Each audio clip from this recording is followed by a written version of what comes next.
بسم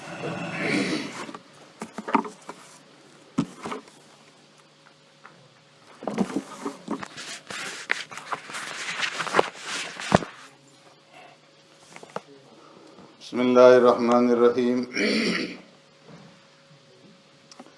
وعن جابر رضی اللہ تعالی عنہ قال قال رسول اللہ صلی اللہ علیہ وسلم اذا دخل الرجل بیته فذكر الله عند دخوله وعند طعامه قال الشیطان لا مبیت لکم ولا عشاء وإذا دخل فلم يذكر الله عند دخوله قال الشيطان أدركتم المبيت وإذا لم يذكر الله عند طعامه قال أدركتم المبيت والعشاء رواه مسلم أو كما قال عليه الصلاة والسلام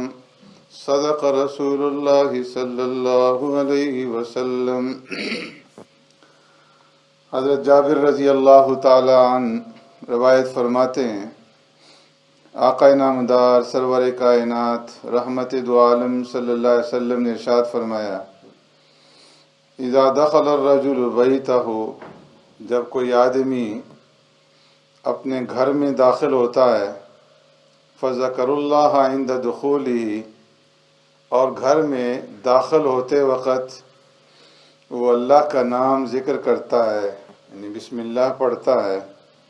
وعند طعامہ، اور پھر جب کھانا کھاتا ہے تو کھانا کھاتے وقت بھی وہ اللہ کا نام ذکر کرتا ہے، قال الشیطان، تو شیطان اپنے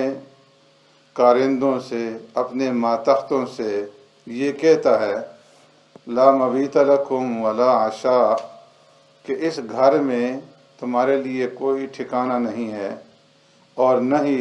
اس گھر میں تمہارے لیے کھانے کا کوئی انتظام ہے، نہ تو قیام کا انتظام ہے اور نہ ہی طعام کا انتظام ہے۔ وَإِذَا دَخَلَ، اور جب کوئی آدمی اپنے گھر میں داخل ہوتا ہے اس حال میں، فَلَمْ يَذْكُرُ اللَّهَ عِنْدَ دُخُولِهِ، کہ وہ گھر میں داخل ہوتے وقت اللہ کا نام نہیں لیتا، قال الشیطان، تو شیطان اپنے ماتحتوں سے، اپنے کارندوں سے یہ کہتا ہے، ادرکتم المبیت، کہ تمہیں یہاں پہ ٹھکانہ مل گیا، تمہاری رات گزارنے کا بندوبست ہو گیا۔ وَإِذَا لَمْ يَذْكُرِ اللَّهَ عِنْدَ طَعَامِهِ، اور پھر جب وہ کھانا کھاتا ہے اور کھانا کھاتے وقت وہ اللہ کا نام نہیں لیتا، قال ادرکتم المبیت والعشاء، تو شیطان اپنے ماتحتوں سے کہتا ہے کہ اب تمہارے لیے دونوں انتظام ہو گئے، کہ یہاں پر رات گزارنے کا بھی انتظام ہو گیا اور کھانے کا بھی انتظام ہو گیا۔ اس حدیث مبارکہ میں پیارے پیغمبر صلی اللہ علیہ وسلم نے دو چیزوں کی طرف خاص طور پر توجہ دلائی ہے۔ ایک تو یہ کہ جب انسان باہر سے اپنے گھر کی طرف واپس لوٹے تو گھر میں داخل ہوتے وقت اللہ کا نام لے کر کے، بسم اللہ پڑھ کر کے اپنے گھر کے اندر داخل ہو، بغیر اللہ کا نام لیے ہوئے گھر کے اندر داخل نہ ہو۔ اور مسنون یہ ہے کہ جب آدمی اپنے گھر کے اندر داخل ہو تو جو پیارے پیغمبر صلی اللہ علیہ وسلم نے گھر میں داخلے کی دعا سکھلائی ہے، وہ دعا پڑھ کر کے اپنے گھر کے اندر داخل ہو، اور وہ دعا ہے، بسم اللہ اللہم انی اسألک خیر المولد و خیر المخرج، بسم اللہ ولجنا و بسم اللہ خرجنا وعلی اللہ ربنا توکلنا۔ بسم اللہ اللہم انی اسألک خیر المولد، میں اللہ کے نام سے شروع کرتا ہوں، اے اللہ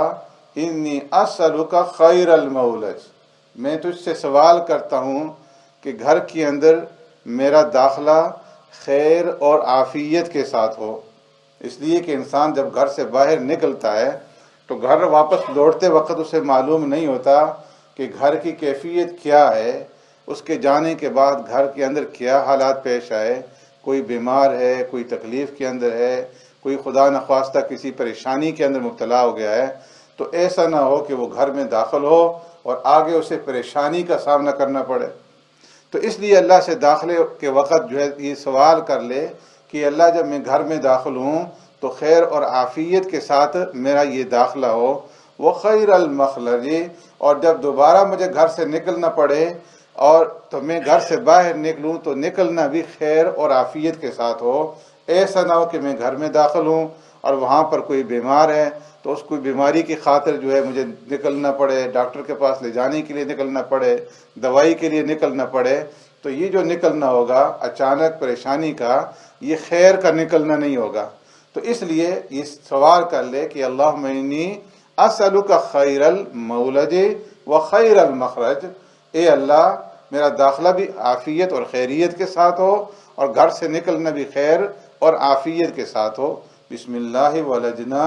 و بسم اللہ خرجنا، اللہ کے نام کے ساتھ ہی ہمارا گھر کے اندر داخلہ ہے اور اللہ کے نام کے ساتھ ہی ہمارا گھر سے نکلنا ہے۔ وعلی اللہ ربنا توکلنا، اور ہم اپنے رب کے اوپر بھروسہ کرتے ہیں، اپنے رب کے اوپر توکل کرتے ہیں کہ جو ہمارا خالق ہے، جو ہمارا پروردگار ہے۔ تو اس لیے فرمایا کہ ایک تو گھر میں داخل ہوتے وقت یہ دعا پڑھیں گے، دنیاوی فائدہ یہ ہے کہ انسان پریشانیوں سے محفوظ رہے گا، اور اخروی فائدہ یہ ہے کہ سنت کو زندہ کرنے کا اجر اور ثواب جو ہے وہ الگ سے ملے گا۔ تو اس دعا کا اہتمام کرنا چاہیے، اگر یاد نہ ہو تو اس دعا کو جو ہے اپنے گھر کے اوپر، دروازے کے اوپر جہاں پہ سے گھر میں داخل ہوتے ہیں تو وہاں پر لکھ کر کے لگا لیا جائے کہ جب بھی گھر میں داخل ہوں تو اس دعا کو پڑھ کر کے گھر کے اندر جو ہے داخل ہوں۔ اور دوسری پیارے پیغمبر صلی اللہ علیہ وسلم نے اس حدیث مبارکہ کے اندر جو توجہ دلائی وہ یہ کہ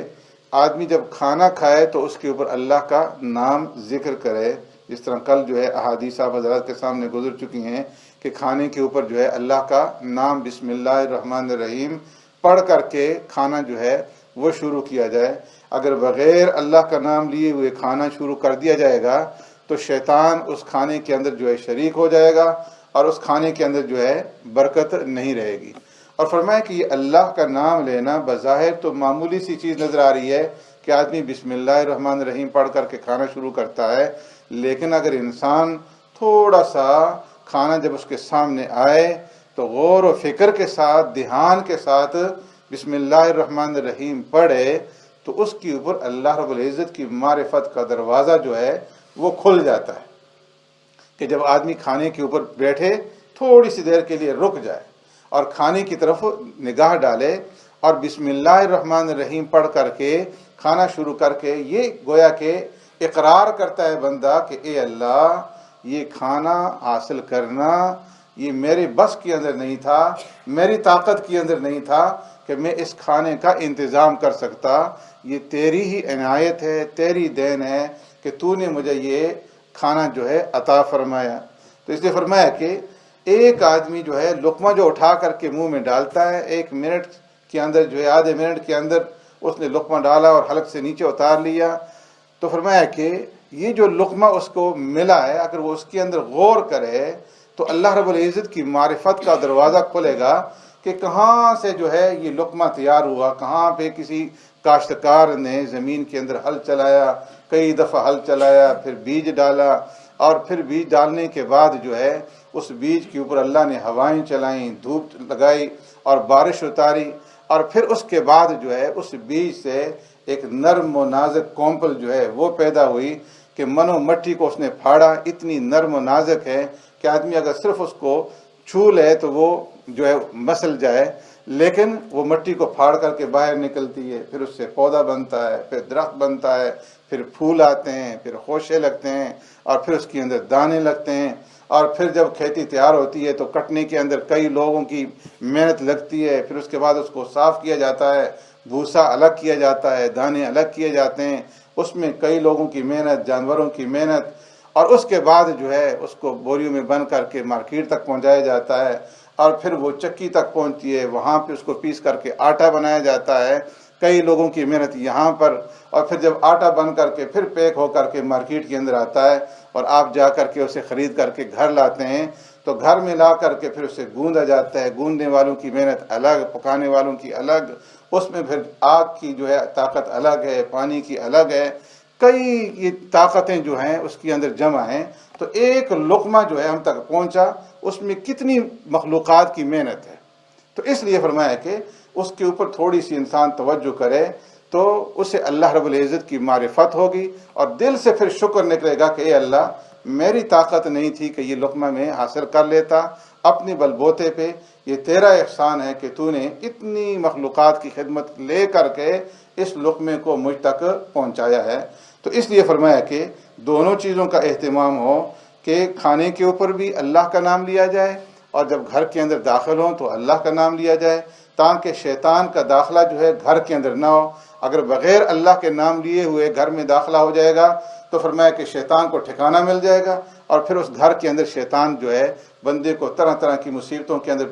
جو ہے مبتلا کرے گا، پریشانیوں کے اندر مبتلا کرے گا۔ اس گھر کے اندر خیر اور برکت نہیں ہوگی، پریشانیاں ہوگی، گناہوں کی طرف اس کو راغب کرے گا۔ اور کھانے کے اندر اگر اللہ کا نام نہیں لیا تو فرمایا کہ پھر اس کے اندر اور غیر مسلم کے اندر کوئی فرق نہیں ہوگا۔ مسلمان اور غیر مسلم میں، مسلمان اور دیگر جانوروں میں یہی فرق ہے کہ وہ بھی کھانا کھاتے ہیں پیٹ بھرنے کے لیے، اور مسلمان کا کھانا جو ہے وہ استحضار کے ساتھ ہو، کہ اللہ رب العزت کی نعمتوں کا تصور کرے، استحضار کرے، اور پھر اس کے اوپر اللہ کا شکر ادا کرے۔